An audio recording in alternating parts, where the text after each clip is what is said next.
তারেক রহমান, আপনাকে হুঁশিয়ার করে দিতে চাচ্ছি, জিয়াউর রহমান গণতন্ত্রের পক্ষে ছিলেন, খালেদা জিয়া বাসার সামনে বালুর ট্রাক ছিল, এক সেকেন্ডের জন্য দাঁড়াইতে পারেন নাই। জনগণ আপনাদেরকে মুক্ত করে দিয়েছে, অকৃতজ্ঞ হবেন না। যেই মানুষ মুক্ত করে দিয়েছে সেই মানুষের উপরে আপনি বুকে গুলি চালাচ্ছেন। আমরা দেখে ছাড়বো আপনাদেরকে। সাহস থাকলে আসুন, ব্যালটের মাধ্যমে আমরা আপনাদেরকে কত পাঠা হয়েছে বুকে দেখে নিব। 12 তারিখ বাংলাদেশের জয় হবে। সন্ত্রাসকে না বলুন, টেন্ডারবাজকে না বলুন, দুর্নীতিকে না বলুন, দখলদারিত্বকে না বলুন। এই তারেক রহমান এবং তার পিছনে যে 300 গডফাদার আছে, যারা 300 আসনে রয়েছে, এদেরকে না বলুন। তবেই আমাদের বাংলাদেশ মুক্তি পাবে, তবেই আজাদির বাংলাদেশ। বাংলাদেশের লড়াই জারি রাখুন, ঐক্যবদ্ধ থাকুন, আজাদির মিছিল চালু করুন, পলাশির প্রান্তরে চলুন। আমরা চাই একটি নতুন বাংলাদেশ, যার মধ্য দিয়ে সবাই ঐক্যবদ্ধভাবে শহীদদের যে স্পিরিট রয়েছে সে অনুযায়ী আমরা বাংলাদেশকে গঠন করব। সেই প্রত্যাশা রেখে আমি আমার বক্তব্য শেষ করছি। আসসালামু আলাইকুম ওয়া রাহমাতুল্লাহি ওয়া বারাকাতুহু। এই শহীদি মিছিলে যারা নাম লিখিয়েছেন,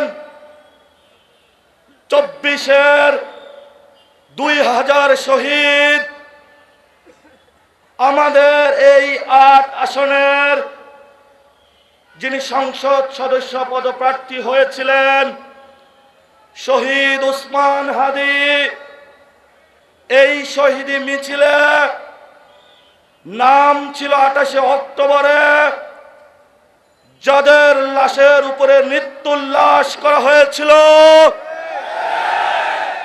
এই শহীদ মিছিলে নাম লিখিয়েছেন শাপলা চত্বরে অসংখ্য আলেমদেরকে শহীদ করা হয়েছিল।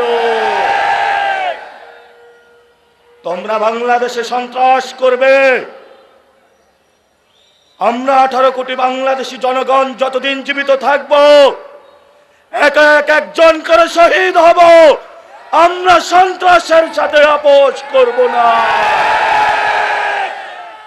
যারা নতুন করে দিল্লির সেবাদায়াস হিসাবে নিজেদেরকে আবিষ্কৃত করতে চায়, আমরা তাদেরকে হুঁশিয়ার করে বলতে চাই, সময় আছে,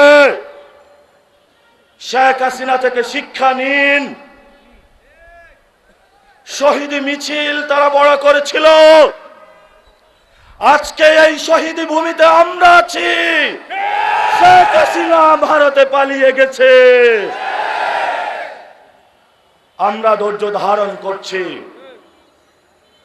আমাদের ধৈর্যের বাঁধ ভাঙবেন না আপনারা। যদি ধৈর্যের বাঁধ ভাঙতে হয় তাহলে গণতন্ত্রের মধ্যে আসুন। আগামী 12 তারিখের জন্য অপেক্ষা করুন। বাংলাদেশের মানুষ মুখিয়ে আছে। বাংলাদেশের মানুষ আগামী 12 তারিখে গণতন্ত্রের মধ্য দিয়ে যারা গত 1 বছরে বাংলাদেশে টেন্ডারবাজি চালিয়েছিল, দুর্নীতি চালিয়েছিল, সন্ত্রাসী কার্যক্রম চালিয়েছিল, তাদের বিপক্ষে 11 দলীয় জোটকে ঐক্যবদ্ধ বাংলাদেশকে বিপুল ভোটে জয় করে ইনশাআল্লাহ সরকার গঠনের ধার প্রান্তে নিয়ে যাবে। তোমাদেরকে আমরা সেদিন বিচারের মুখোমুখি করব। প্রতিটি লাশের হিসাব নেব, প্রতিটি শহীদের হিসাব নিব।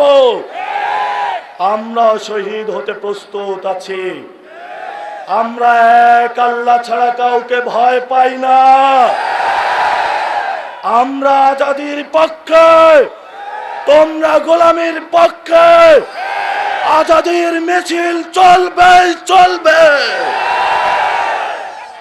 প্রিয় উপস্থিতি, আমরা সবাই আজকে হাত তুলে শপথ করি, যারা গতকালকে আমাদের ভাইকে শহীদ করেছে, আমরা আমাদের ভাইয়ের শপথ করে বলছি, আমরা আগামী 12 তারিখে ব্যালটের মাধ্যমে এর প্রতিশোধ নেব ইনশাআল্লাহ। প্রিয় বাংলাদেশ, যারা সন্ত্রাস করে, যারা দুর্নীতি করে, যারা টেন্ডার করে, আপনারা তাদেরকে বয়কট করুন, গণভোটে হাকে জয়যুক্ত করুন। এই সন্ত্রাসের godfather, master mind Tarique Rahman. আপনাকে হুঁশিয়ার করে দিতে চাচ্ছি, জিয়াউর রহমান গণতন্ত্রের পক্ষে ছিলেন, খালেদা জিয়া বাসার সামনে বালুর ট্রাক ছিল, 1 সেকেন্ডের জন্য দাঁড়াইতে পারেন নাই। জনগণ আপনাদেরকে মুক্ত করে দিয়েছে, অকৃতজ্ঞ হবেন না।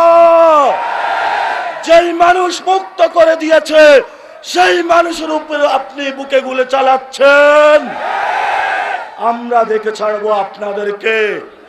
সাহস থাকলে আসুন, ব্যালটের মাধ্যমে আমরা আপনাদেরকে কত পাঠা হয়েছে বুকে দেখে নিব। 12 তারিখ বাংলাদেশের জয় হবে। সন্ত্রাসকে না বলুন, টেন্ডারবাজকে না বলুন, দুর্নীতিকে না বলুন, দখলদারিত্বকে না বলুন। এই তারেক রহমান এবং তার পিছনে যে 300 গডফাদার আছে, যারা 300 আসনে রয়েছে, এদেরকে না বলুন। তবেই আমাদের বাংলাদেশ মুক্তি পাবে, তবেই আজাদির বাংলাদেশ। বাংলাদেশের লড়াই জারি রাখুন, ঐক্যবদ্ধ থাকুন, আজাদির মিছিল চালু করুন, পলাশির প্রান্তরে চলুন। আমরা চাই একটি নতুন বাংলাদেশ, যার মধ্য দিয়ে সবাই ঐক্যবদ্ধভাবে শহীদদের যে স্পিরিট রয়েছে সে অনুযায়ী আমরা বাংলাদেশকে গঠন করব। সেই প্রত্যাশা রেখে আমি আমার বক্তব্য শেষ করছি।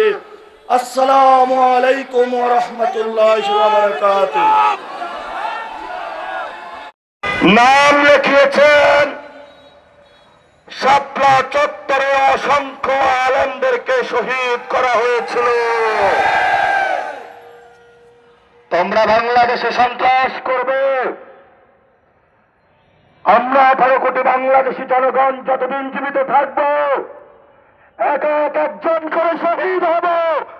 আমরা সন্ত্রাসের সাথে আপোষ করব না।